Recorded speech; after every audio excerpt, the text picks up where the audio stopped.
I'm going to go ahead and cut this out, and that shortens the time creating the base. Let's see, paste that on there. Okay.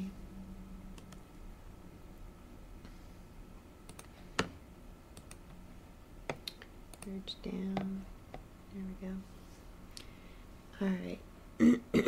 So you can see that would affect each of the animations, and it is moving as it is keyframed in the animation set. Alright, so now you can go back, do the same thing. You can cut out the arms and legs of this character if you'd like. You can copy that. Let's select this one over here, paste it. You're going to merge that down, and so that is the beginning of your work for that. You come in here and save a lot of time by doing this,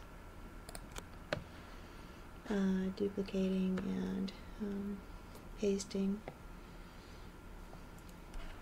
I'm just going to then go back and fix the areas that I want to read differently. So this arm is actually coming over now, and that one is behind. So I'm going to paint out the areas that should be behind this character. The time-consuming part of this would be to pixel pick every single frame. So I encourage you to go ahead and get this portion done. If you're doing a walk cycle or something this complex, go ahead and get the rough color in, the rough scale, and then go ahead and begin to pixel pick that.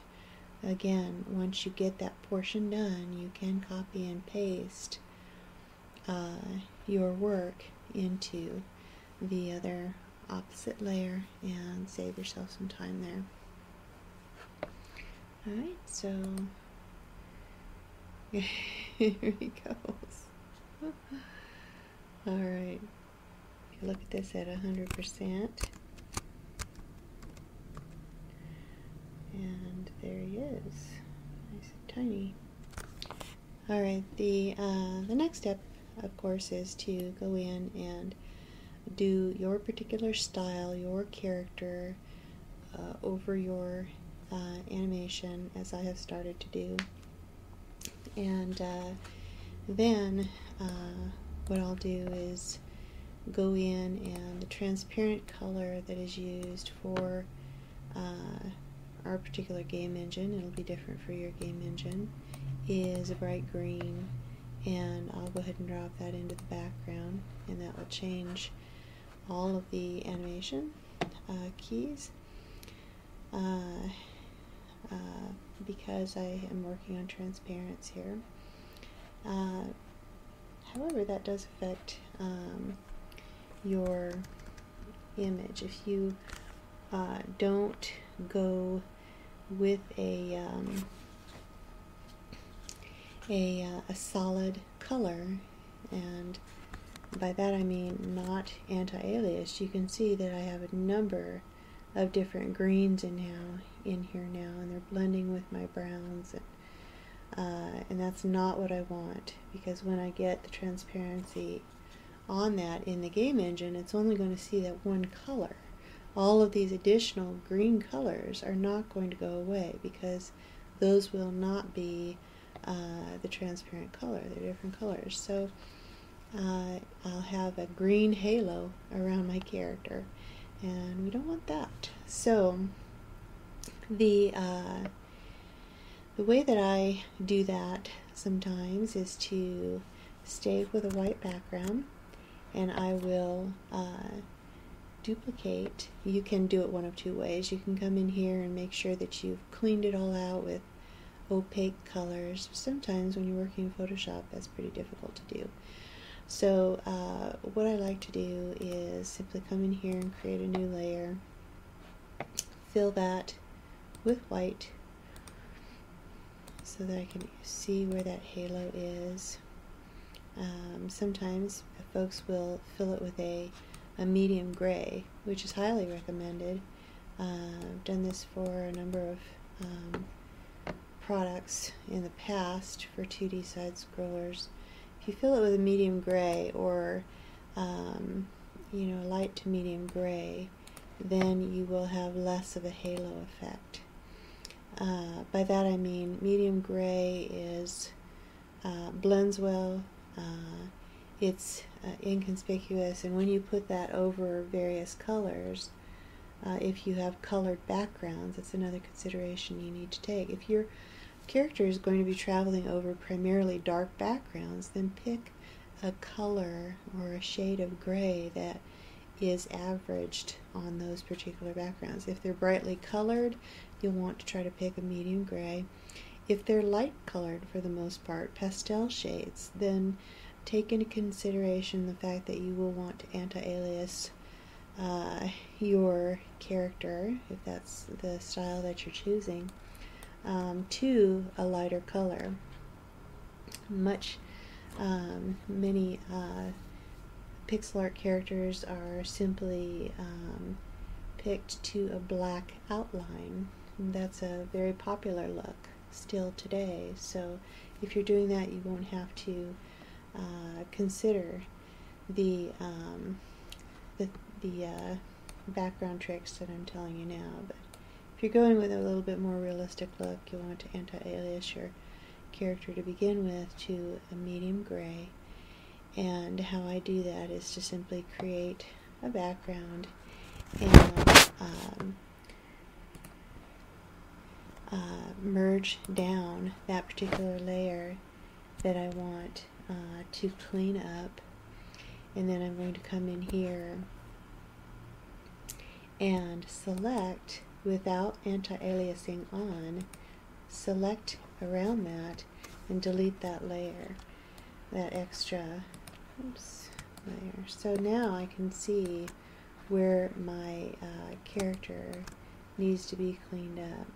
Okay, and you can really see that if you change the background color back and forth. So if I change that to a dark color, then I can come in here and know where it is that I need to clean that up. Okay. Alright, so that's the way that I tackle the anti-aliasing issue, making sure that my character does not have a halo around him. Anti-aliasing to medium gray is usually the best bet, because that'll go over just about any color and look halfway decent. You won't have to create different characters for different layers or different backgrounds. Alright, so there we go. That's one way of tackling the outside, the anti-aliasing issue. The other, of course, is to use a black line, solid line, around your character. Style is very popular. So if I come and, as you can see, I left some of the dark area here. I like a variance in the line width if I'm going to use a black line. It just looks a little bit more painterly. But there are some styles that you need to use a single black line. So it's important to know what style you're using. If you're using a single black line, you'll need to make sure to use your pencil tool so that right up here to the torso, so that you know what you need to do with your character. So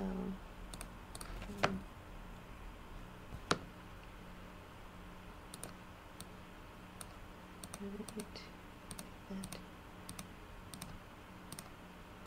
and then clean up the rest. can do that with your eraser tool or using a color and then grabbing that out of there later. Alright. Oops. There we go. Back down to 100%. And he looks really small. Alright. So from this point, once you get your character cleaned up on all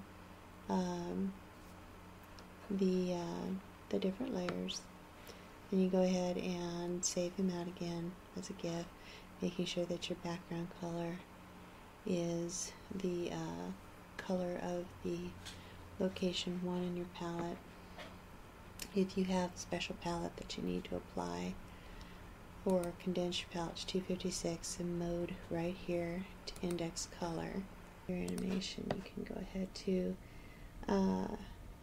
save for web and devices, and if you have a custom palette that you're working with, you can load it in here. Now let's see, I have a custom palette that I was working with on another piece of art, so I'll go ahead and load it in. Alright, once that's saved, you can preview that.